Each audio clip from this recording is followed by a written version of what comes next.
na carta que Paulo escreveu aos Efésios, capítulo de número 2, e eu leio com vocês: e vos vivificou, estando vós mortos em ofensas e pecados, em que noutro tempo andastes segundo o curso deste mundo, segundo o príncipe das potestades do ar, do espírito que agora opera nos filhos da desobediência, entre os quais todos nós também antes andávamos nos desejos da nossa carne, fazendo a vontade da carne e dos pensamentos, e éramos por natureza filhos da ira, como os outros também. Mas Deus, que é riquíssimo em misericórdia, pelo seu muito amor com que nos amou, estando nós ainda mortos em nossas ofensas, nos vivificou juntamente com Cristo. Pela graça sois salvos, e nos ressuscitou juntamente com Ele e nos fez assentar nos lugares celestiais em Cristo Jesus. Leio até esse versículo para aqui, irmãos, brevemente falar do primeiro estado do homem. Quando nós falamos estado, estamos falando do estado espiritual, da relação do homem com Deus, visto que o homem, no princípio, ele tinha a sua vida física, mas também ele era detentor da vida espiritual, pois ele estava na presença de Deus. O jardim onde ali estavam, o casal, onde estavam Adão e Eva, ali representava então o estar na presença de Deus, Representava não, indicava para nós, ali era a presença de Deus, e ali estava o homem usufruindo então das benesses do Senhor por completo ali dentro. Mas isso durou até que então, induzidos pela serpente, vieram a desobedecer, vieram a transgredir o mandamento do Senhor, e a partir daí então foram lançados fora do jardim. E fora do jardim, ou seja, fora da presença de Deus, agora o homem está mergulhado em trevas. A partir daquele momento, o homem, ele está sendo controlado pelo pecado, dominado pelo pecado, e assim andando segundo o desejo do seu próprio coração, andando conforme a sua própria vontade, andando conforme, nós falamos só conforme ele dava na teia, porque ali já não tinha mais a direção de Deus, a graça de Deus sobre a sua vida. E então nós sabemos as desgraças que sobrevieram àquele casal, inclusive aí perdendo um filho depois que foi gerado ainda fora da presença, fora da presença do Senhor. Então conheceram aí o que é a inveja, o que é o ódio, o que é o rancor de um irmão para com o outro, ao ponto de um tirar a vida do outro. Isso é o resultado da desobediência aos mandamentos do Senhor, transgredir os mandamentos do Senhor e viver controlado pelo pecado, porque o pecado, o seu salário é a morte, não tem outro resultado, não tem outra consequência senão a morte. E o homem caminhando naquela situação é conforme Paulo escreve aqui para a igreja que estava em Éfeso, e Deus permitiu que essa carta ela ficasse para nós. Porém, como Deus não criou o homem para a morte, não, Deus criou o homem para a vida. Deus criou o homem para estar em sua presença. Ele criou o homem para o seu louvor, para a sua glória. Então o Senhor, ele vai providenciar um meio de resgatar esse homem. Assim como o homem foi arrancado fora da sua presença, o Senhor, ele vai atrás desse homem perdido, desse homem que estava morto. E como o Senhor vai fazer isto? Entregando o seu Filho Jesus Cristo para morrer em lugar do homem. visto que o homem já tem a morte espiritual e agora estava caminhando para a morte eterna.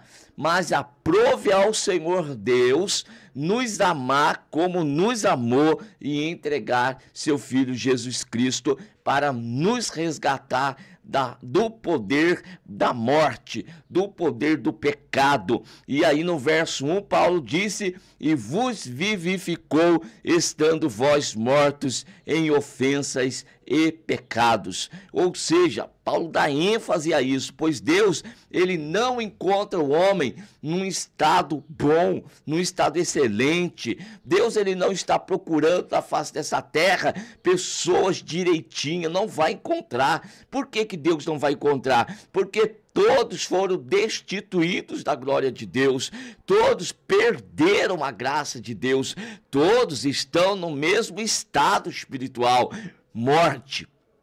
Paulo, escrevendo aos Romanos, capítulo 5, verso 12, diz: por um homem entrou o pecado no mundo, e pelo pecado a morte, e a morte passou a todos os homens, por isso todos pecaram. Então todos estão destituídos da glória de Deus. É por um homem que entrou o pecado no mundo. E consequentemente a morte, esta passa para todos. Não existe quem esteja neste mundo e seja uma pessoa que seja agradável diante dos olhos do Senhor, vivendo fora da sua presença. Mas o Senhor, Paulo ainda continua dizendo: em que noutro tempo andaste segundo o curso deste mundo, segundo o príncipe das potestades do ar, do espírito que agora opera nos filhos da desobediência. Estando no mundo de trevas, quem governa olha só, quem está governando: o príncipe das potestades do ar, o príncipe das trevas, espírito que opera nos filhos da desobediência. Ali é onde o Satanás, se lá dentro do jardim ele entrou, mas não podia fazer nada, a não ser induzir, ou então tentar levar o homem ao erro, e conseguiu. Ele fez isso com o homem. Agora, uma vez fora da presença de Deus, é como se o homem estivesse dentro da jaula do leão, está lá agora dominado pelo poder do pecado e obedecendo aí aos desejos da carne. E esses desejos carnais é promovido, é colocado ali pelo próprio príncipe das trevas. E o homem pensa que ele é dono de si. O homem pensa que ele está se controlando. Não, nenhum homem fora da presença de Deus não se controla. Não tem controle de si mesmo, não. Está sendo controlado pelo pecado. E o pecado tem levado o homem às drogas, à prostituição, à mentira, a tudo aquilo que é contrário à vontade de Deus.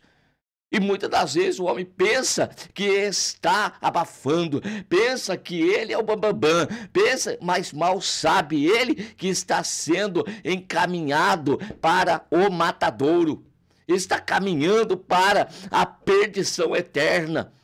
Se morrer nesta condição, vai já estar com um bilhetinho do inferno na mão, da morte eterna na mão.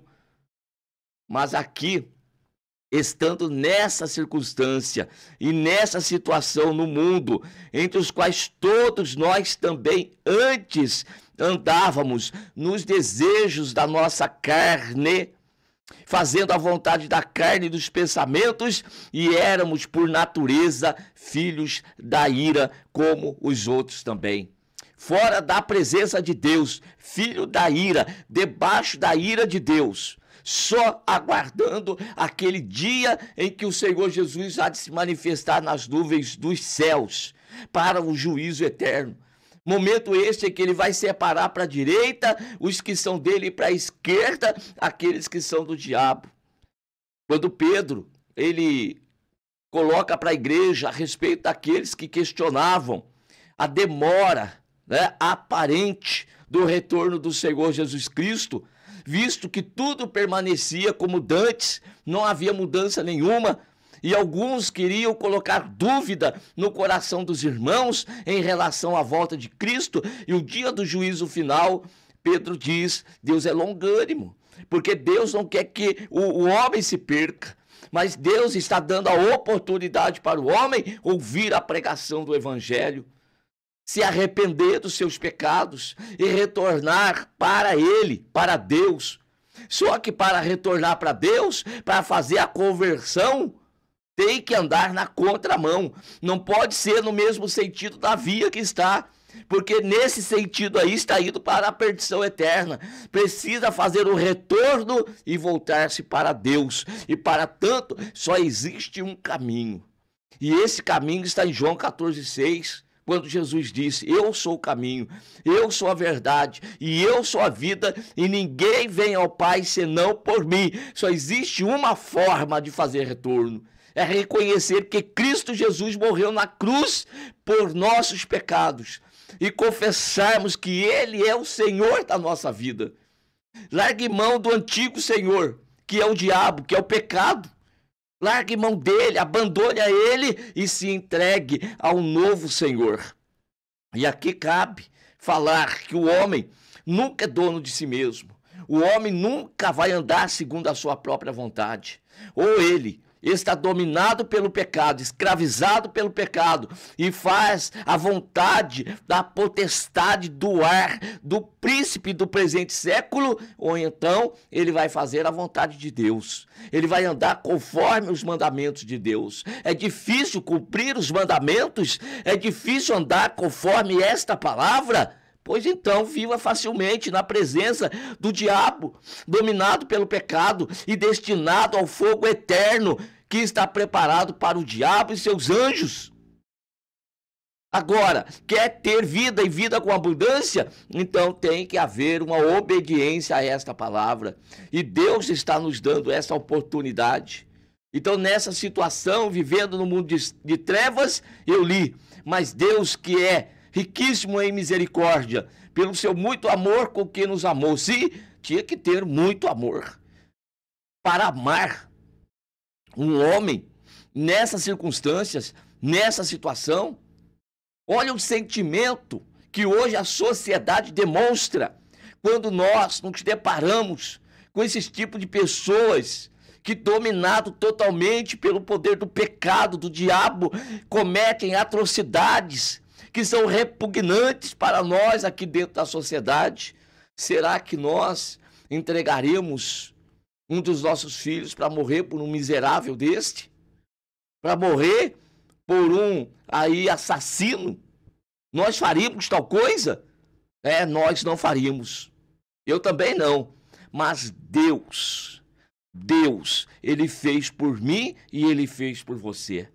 Ele fez por nós, porque para Deus não existe diferença. Quem está no mundo de trevas, não importa se ele é só mentiroso ou se ele é um assassino. Ambos estão destinados para o fogo eterno. Não existe diferença. Não existe um degrau, uma escala de coisa pior no inferno para quem é mentiroso e para quem é assassino. O lugar é o mesmo. O fogo eterno está preparado para estes que andam no mundo de trevas. A diferença não é o quanto mais pecamos ou deixamos de pecar. A diferença está no ambiente em que nós nos encontramos, ou nas trevas ou na luz. Nas trevas, fora da presença de Deus. Então não importa o que você faça, ou quão pior ou você seja, está em trevas, fogo eterno preparado.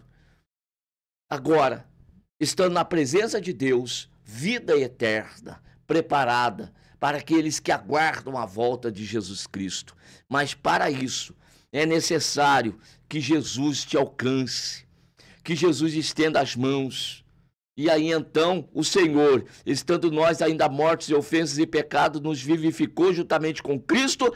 Pela graça sois salvos. Graça é favor imerecido. Nós não merecíamos nada e o Senhor nos alcançou com a sua graça maravilhosa e nos ressuscitou juntamente com Cristo. Olha só, e nos fez assentar nos lugares celestiais em Cristo Jesus. Agora nós estamos em Cristo, não estamos mais no mundo de trevas, estamos em Jesus. Então, meus amados irmãos, vamos viver como tais, na presença de Deus, para a glória de Deus, para o louvor do nome do Senhor nosso Deus. Você está na presença dele de volta. Se lá em Adão fosse jogado fora da presença do Senhor, fosse tirado fora, arrancado fora, através de Cristo Jesus, voltamos para o paraíso, voltamos para a presença de Deus e agora temos uma viva esperança no nosso coração de que um dia estaremos com ele para todo sempre e assim aguardamos a sua volta.